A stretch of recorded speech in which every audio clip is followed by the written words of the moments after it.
宗主，好，老夫带你提宗去。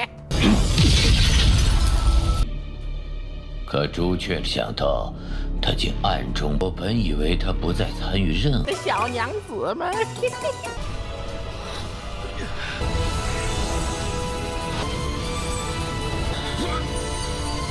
半成品还有些看头。这个嘛1000块仙玉维持身体，可愿帮我下我的元神。修为也就越强，我会经历一次重分修为的划分。Halo guys, welcome back to KD Universe. Yes, hari ini kita melanjutkan spoiler dari Abang Wanglin, oke? Kita bakal masuk ke episode 102-nya, di mana di part kemarin kita melihat Wanglin bersama Liko bertarung melawan sosok monster berbentuk pedang. Monster pedang itu kuat banget. Wanglin meninggalkan Liko buat memancing pedang itu jadi tumbal guys. Wanglin akan kembali lagi nanti buat mengambil pedang itu. Tapi di tengah jalan dia bertemu sama Hongtie. Hongtie udah capek dengan hidupnya yang dikendalikan oleh Qianfeng, meminta Wanglin menghabisi dia guys. Dengan rasa penuh iba dan kasihan, Wanglin pun menghabisinya memenuhi janjinya. So maka dari itu, kita pun masuk ke intro ya guys ya. Hehehe. Di tempat lain, ada satu praktisi kuat yang baru aja datang ke Gunung Roh. Orang ini adalah praktisi misterius yang tidak ada satupun orang yang mengenali dia guys. Kakek Yun Cui merasa tertarik mengajaknya bicara dan bertanya identitasnya. Ternyata dia adalah Mo Li Hai.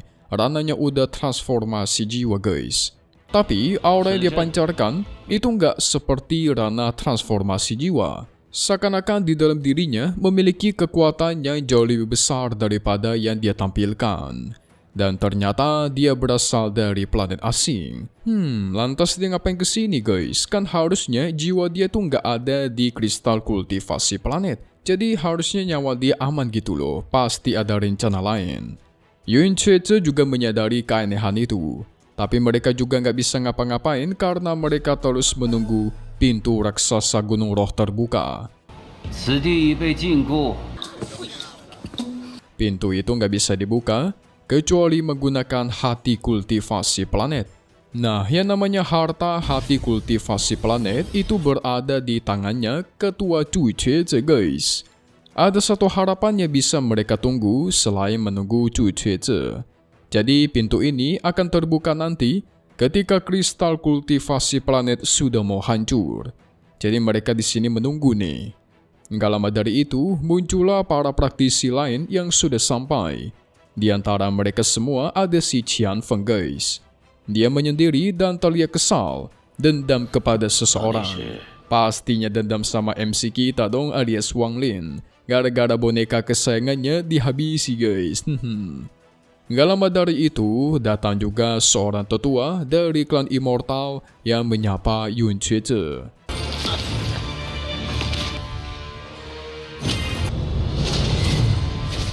Tapi tiba-tiba gempa besar pun terjadi. Dan kali ini seluruh makam Phoenix itu bergetar hebat. Gunung-gunung dan tebing mulai runtuh, langit muncul retakan yang begitu banyak. Sampai-sampai beberapa praktisi yang terjebak itu meninggoy guys. Gara-gara terhisap ke dalam retakan-retakan ruang yang muncul itu.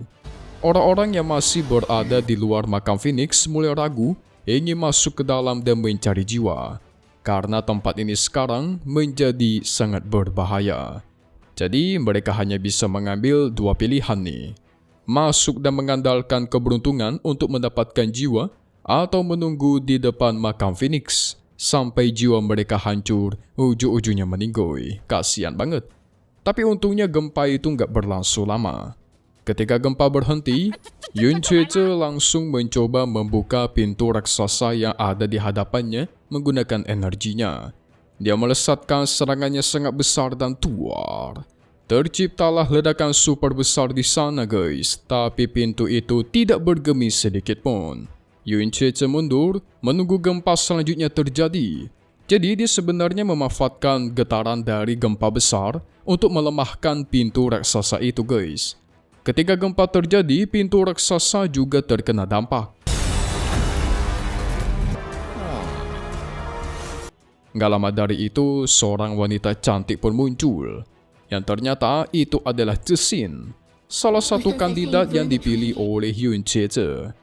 Dia datang bersama dengan 4 orang tetua klan Immortal yang kelihatan terluka parah. Beda sama Cixin, dia masih walafiat, tidak ada luka sedikit pun.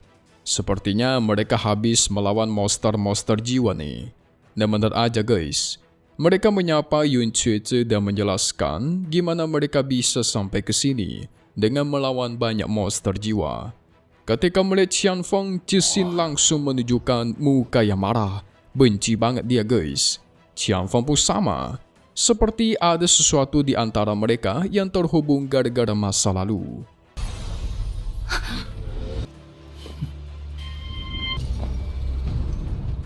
Gak lama dari itu, pemeran utama kita pun muncul.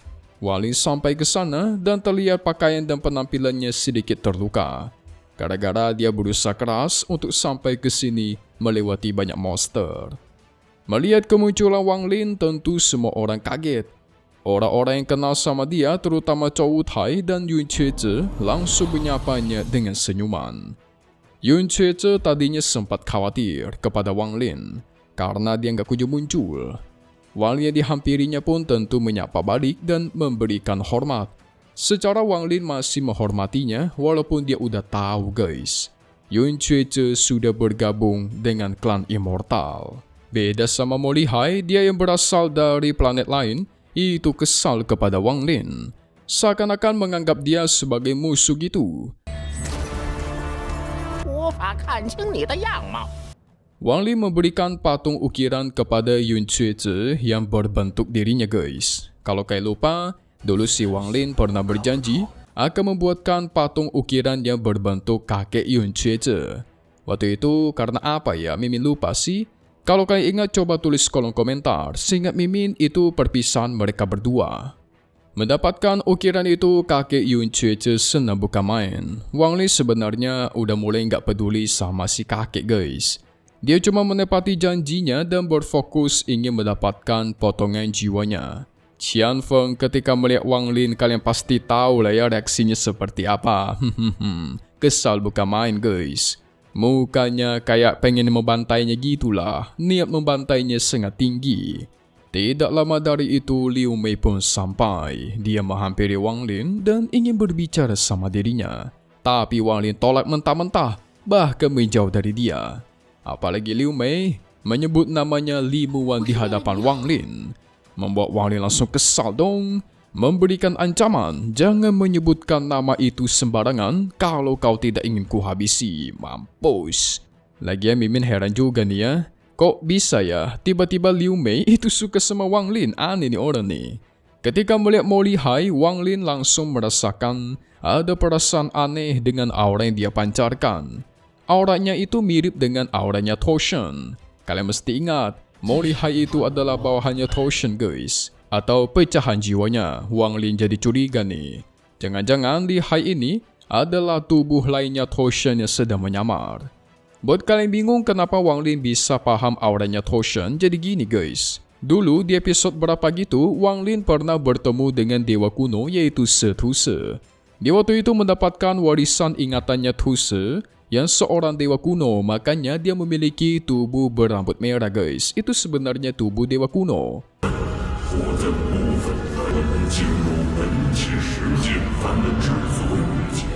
Nah, karena Toshan ini adalah pecahan ingatannya, Tuse yang memiliki kesadaran itu otomatis membuat Wang Lin juga merasakan auranya Toshan.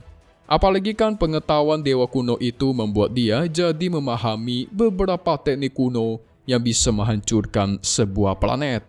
Tapi teknik itu membutuhkan energi yang super besar, serta membutuhkan ranah yang super tinggi. Walaupun Wang Lin tahu teknik itu, ya nggak bisa dia pakai sekarang lah guys. Sama hal dengan Toshan, karena dia adalah bagian dari pecahan pikirannya Tuse, maka pasti dia memiliki kekuatan dewa kuno dan teknik-teknik penghancur miliknya. Pada intinya, kemungkinan Wang Lin bisa setara kekuatannya dengan si Toshan nanti. ketika rananya cukup tinggi guys. Seperti itu. 甚至没有闪失传出。别多嘴。 Kita kembali lagi ke Gunung Roh. Wali sedikit bingung. Kenapa Thoshan yang seorang dewa kuno itu datang ke sini? Apalagi kita tahu dia mengutus seorang mata-mata buat datang ke sini, bukan dirinya secara langsung. Itu membuat Wang Lin jadi gelisah nih. Apa yang mau dilakukannya? Jangan-jangan Thoshan membutuhkan kristal kultivasi planet. Dan kemungkinan kristal ini bisa melepaskan dirinya dari segel di tanah dewa kuno. Waduh. Si Wang Lin auto gelisah dan bingung lah guys. Gimana ini ya? Pertama kali Wang Lin bertemu dengan Thoshan aja, dia langsung ketar-ketir.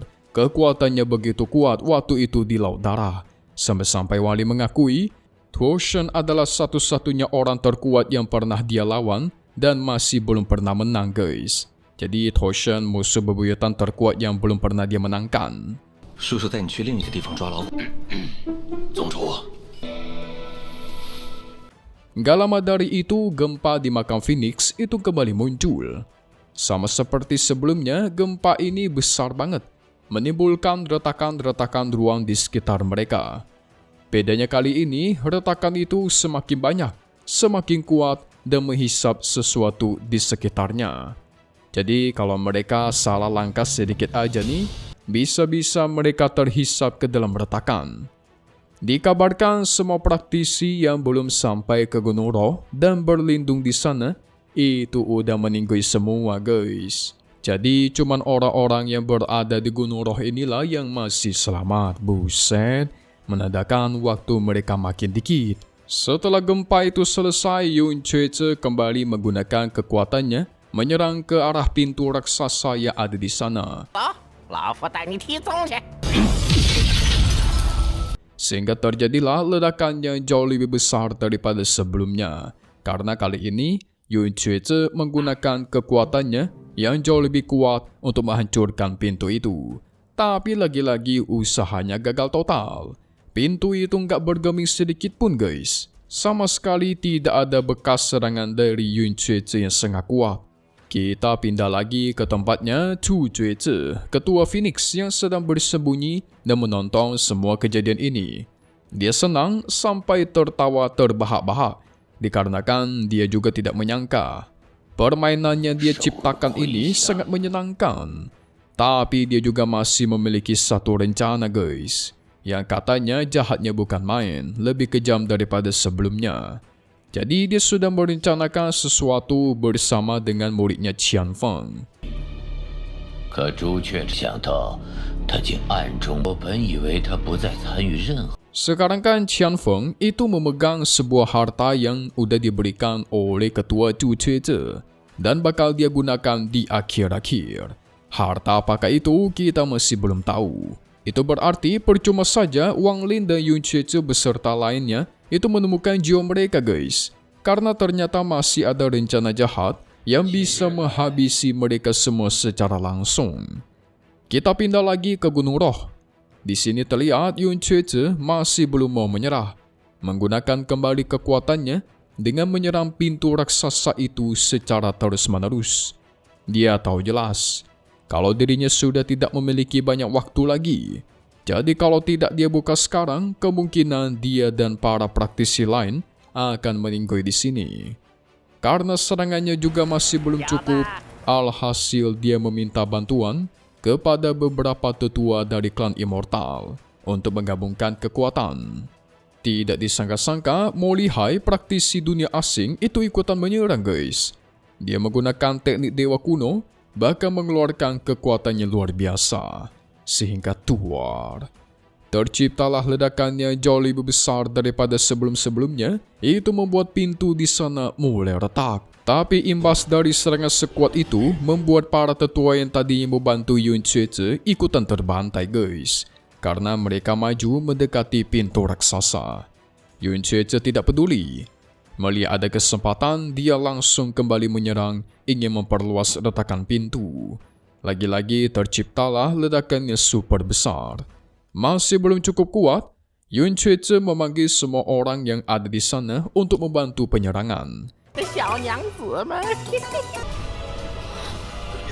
Dan akhirnya hampir semua orang bekerja sama menyerang pintu itu secara bersamaan, sehingga terciptalah ledakan yang sangat besar di sana. Pada akhirnya, pintu raksasa yang sangat kuat itu hancur lebur guys. Tidak buang banyak waktu, mereka berbondong-bondong ingin masuk ke dalam. Namun secara tiba-tiba, muncul aura misterius yang sangat kuat keluar dari pintu tersebut. Gak cuma itu, saking kuatnya, Wang Lin bersama dengan praktisi di sana, itu yang tadi mencoba masuk langsung dihempaskan keluar. Dan tidak lama dari itu, muncullah sosok seorang penjaga yang memakai armor emas keluar dari pintu raksasa. Sosoknya tampak agung, bahkan mengeluarkan aura yang sangat dahsyat. Tatapannya aja menciptakan gelombang besar guys, yang bisa menghempaskan semua orang yang ada di sana.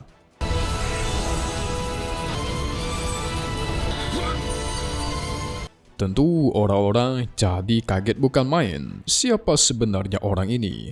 Kok bisa tiba-tiba muncul dari dalam pintu raksasa Gunung Roh? Karena tidak punya banyak waktu untuk berpikir, Yun Cuece maju untuk menghadapinya. Tapi sayang, penjaga ini terlalu kuat. Bahkan Yun Cuece yang sudah dirana Askendan itu tidak berkutik, dihempaskan berkali-kali. Wah, ini kuat banget nih guys. Tapi nggak tahu sih, ini posisinya Yun Cuece itu belum full power karena dia hanya mengirimkan jiwanya doang guys. Apalagi rananya ditekan sampai karena transformasi jiwa. Tapi ada sesuatu yang aneh. Ketika Yun Cuece maju ingin melawannya, tiba-tiba sang penjaga mendiamkannya dan membiarkannya lewat. Ada apa ini? 半成品还有些看头，这个嘛。 Setelah itu ketika si penjaga melihat Molly Hai, dirinya kaget bukan main.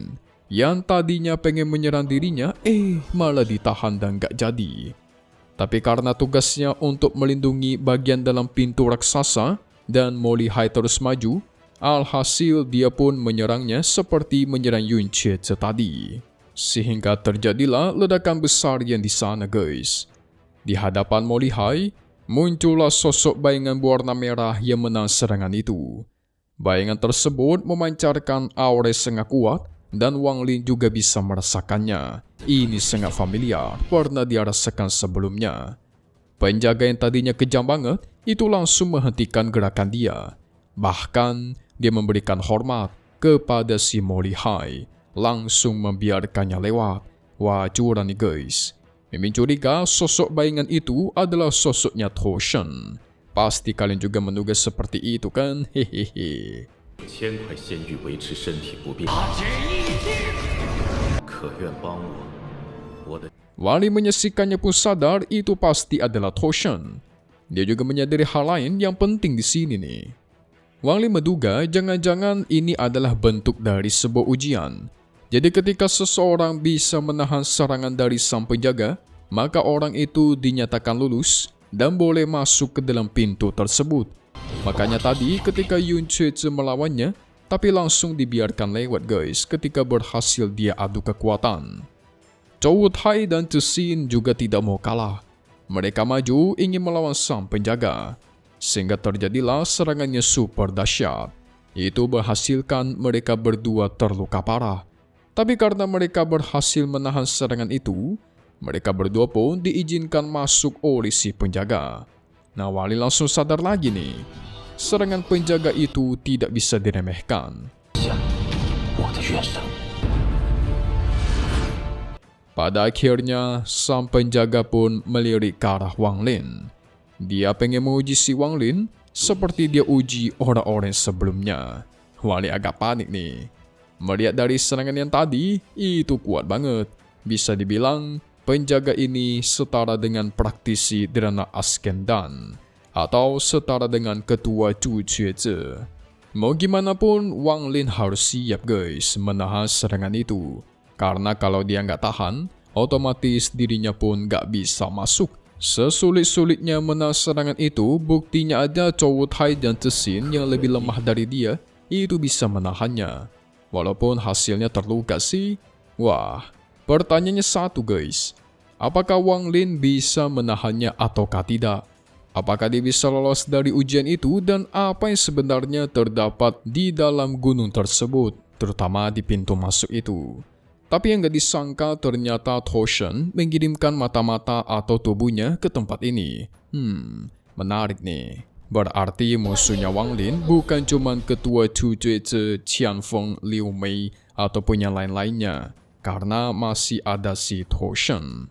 Buat kalian bingung kenapa sih si Wang Lin bisa mendapatkan tubuh utamanya, yaitu tubuh yang memiliki rambut berwarna merah. Itu sebenarnya adalah tubuh dewa kuno. Tubuh dewa kuno itu dikasih oleh Setuse, yang tadi menjelaskan pecahan ingatannya guys.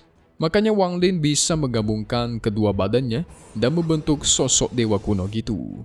Tapi sayangnya kekuatannya masih belum cukup kuat. Sehingga teknik-teknik dewa kuno yang ada di pikirannya pun belum bisa dia gunakan.